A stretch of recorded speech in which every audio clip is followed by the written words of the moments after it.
မင်္ဂလာပါရှင်ဒီဗီဒီယိုလေးမှာတော့ purchase organization purchase order တင်ဖို့အတွက်လိုအပ်တဲ့ product တွေကိုဘယ်လို create လုပ်လို့ရလဲဆိုတာကိုပြောပြပေးသွားပါမယ်ရှင်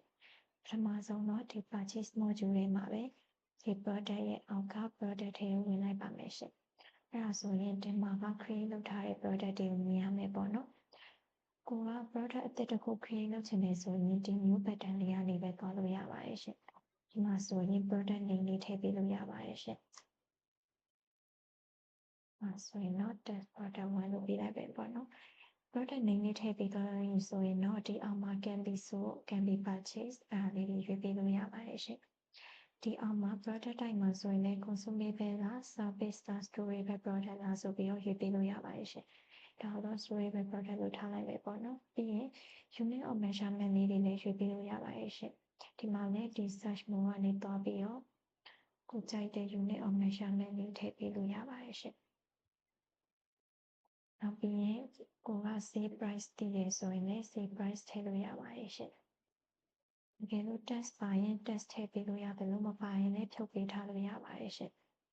ဒီမှာ cost ကိုတည်ရင်လည်းထည့်ပေးလို့ရပါတယ်ရှင်ပြီးသွားတဲ့အခါမှာတော့ product category လေးရွေးပေးလို့ရပါတယ်ရှင်ဒီမှာဆိုရင်တော့ရှိတဲ့ category လေးပေါ့နော်အိမ်မှာလည်း search mode နေပြီးတော့ကိုသက်ဆိုင်တဲ့ category မှာသွားပြီးတော့ထည့်ပေးလို့ရပါတယ်ရှင်နောက်ပြီးရင် internet reference ဂုဏ်လေးရှိရဆိုရင်လည်းထည့်ပေးလို့ရတယ်ပေါ့နော်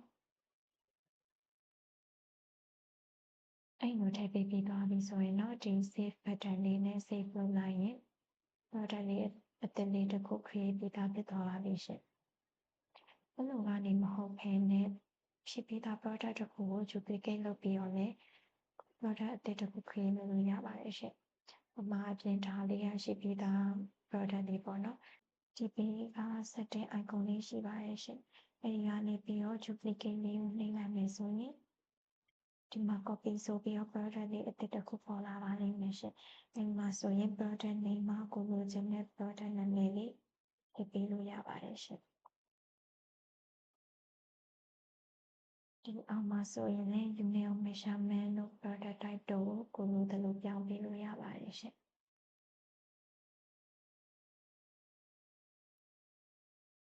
sales price ရှင်လည်းထည့်ပေါ်လို့မရှိရင်လည်းဒီတိုင်းထားလိုက်လို့ရပါတယ်ရှင်။ဒီမှာဆိုရင်လည်း product category လေးကိုပြန်ရွေးပေးလို့ရပါတယ်ရှင်။ဟာနဲ့ internet reference လေးရှိရင်ထည့်ပေးလို့ရပါတယ်ရှင်။အကုန်ပြီးသွားပြီဆိုရင်တော့ဒီကနေ save button လေးနှိပ်လိုက်မယ်ဆိုရင်ဒီမှာ product လေးအသစ်တစ်ခုဖြစ်သွားပါပြီရှင်။ဒါကတော့ product လေးတွေကို manually ဘယ်လို create လုပ်မလဲဆိုတဲ့ method လေးပေါ့နော်။တကယ်လို့ကိုက product တွေအများကြီးထည့်စရာရှိရဆိုရင်တော့ Odoo ရဲ့ export import function လေးကိုသုံးပြီးတော့ထည့်ရင်တော့ပိုပြီးမြန်ပါလိမ့်မယ်ရှင်။အဲဒီအတွက် product ကိုပြန်သွားလို့ရပါတယ်ရှင်။ export လုပ်ဖို့အတွက်ဆိုရင်ပထမဆုံးအနေနဲ့ဒီ list view လေးကိုပြောင်းပေးရပါမယ်ရှင်။ list view မှာဆိုရင် product တစ်ခုနှစ်ခုလောက်ကို select လုပ်ပြီးရင်ဒီ action ကနေပြီးတော့ export ကနေတွားထုတ်ပေးလို့ရပါတယ်ရှင်ဒီ export မှာဆိုရင်ဒီ column လေးတွေက default ပါတာပေါ့နော်တကယ်လို့ကိုကမလိုချင်တဲ့ column လေးရှိရင်လည်းဒီ bin လေးကိုနှိပ်ပြီးတော့ဖြတ်ပေးလို့ရပါတယ်ရှင်နောက်ပြီးရင်ကိုကတခြား column လေးထပ်တိုးချင်တယ်ဆိုရင်ဒီက search ကနေလည်းတွားရှာလို့ရတယ်လို့ဒီအောက်ကနေလည်းရှာလို့ရပါတယ်ရှင်ဒီ search ကနေရှာကြည့်လိုက်မယ်ပေါ့နော်ဒီမှာဆိုရင် can be purchased can be sold လေးထည့်လိုက်မယ်နောက်ပြီးတော့ခုနက product category နဲ့ product type လေးထည့်လိုက်မယ်purchase URL လေးထည့်လိုက်မယ်အကုန်လုံးထည့်ပြီးသွားပြီဆိုရင်တော့တကယ်လို့နောက်တစ်ခါကြာရင်လည်းဒီ column လေးပြန်ပြီးတော့မရွေးချင်ဘူးဆိုရင်တော့ဒီ template မှာ new template ဆိုပြီးတော့နေပြီးတော့ဒီမှာ template နာမည်လေးထည့်ပေးပြီးတော့ save လုပ်လိုက်လို့ရှိရင်နောက်တစ်ခါကြာရင်ဒီ product template လေးကိုရွေးလိုက်မယ်ဆိုရင်ဒီ column လေးတွေကသူ့ဟာသူပေါ်လာမယ်ပေါ့နော်အဲ့ဒါပြီးသွားလို့ရှိရင်တော့ဒီ CSV file လေးကိုနှိပ်ပြီးတော့ export လေးထုတ်ပေးလို့ရပါတယ်ရှင့်ထုတ်လုပ်ပေးပါနောက်ပြီးရင်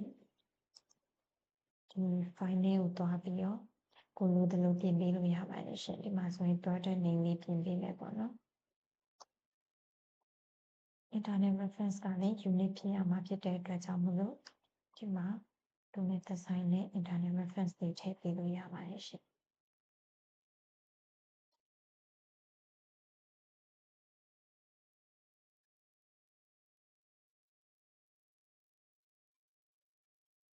ဒီမှာ save price လေးရှိနေထည့်ပေးလို့ရပါတယ်ရှင်ဒီမှာ unit of measure လေးတွေပြောင်းမယ်ဆိုရင်လည်းပြောင်းပေးလို့ရပါတယ်ရှင်တခုတတိထားမှာဒီ unit of measure လေးပြောင်းရင်ဒီ purchase UOM ကိုပါတူတူလိုက်ပြောင်းပြီးတော့မှသူကသွင်းလို့ရမှာပါရှင်ဒီနှစ်ခုကတူနေရမယ်ပေါ့နော်အကုန်လုံးပြီးသွားပြီဆိုလို့ရှိရင်တော့ဒီ file လေးကိုခုနကနေရာကိုပြန်သွားပါမယ်ရှင်ဒီမှာအမှားလေးနေလိုက်ပေါ့နော်ဒီစလက်လေးတွေကိုလည်းဖြုတ်လိုက်မယ်အဲဒါဆိုရင်ဒီ product ရဲ့ပြီးမှာ setting icon လေးရှိမယ်ပေါ့နော်အဲ့ဒီကနေ import record လေးနှိပ်ပြီးတော့ခုနက file လေးကိုသွင်းလိုက်မယ်ဆိုရင်တော့ဒီ file လေးက product လေးအကုန်လုံးကဒီထဲမှာသွင်းပြီးသားဖြစ်သွားမယ်ပေါ့နော်ဒီမှာဆိုရင် upload file လေးကနေပြီးတော့ခုနကပြင်ထားတဲ့ file လေးကို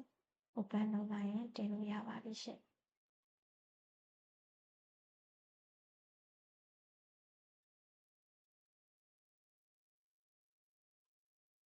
ဒီလိုရသွားပြီဆိုရင်တော့အရင်ဆုံး test လုပ်ကြည့်ပါမယ်ရှင်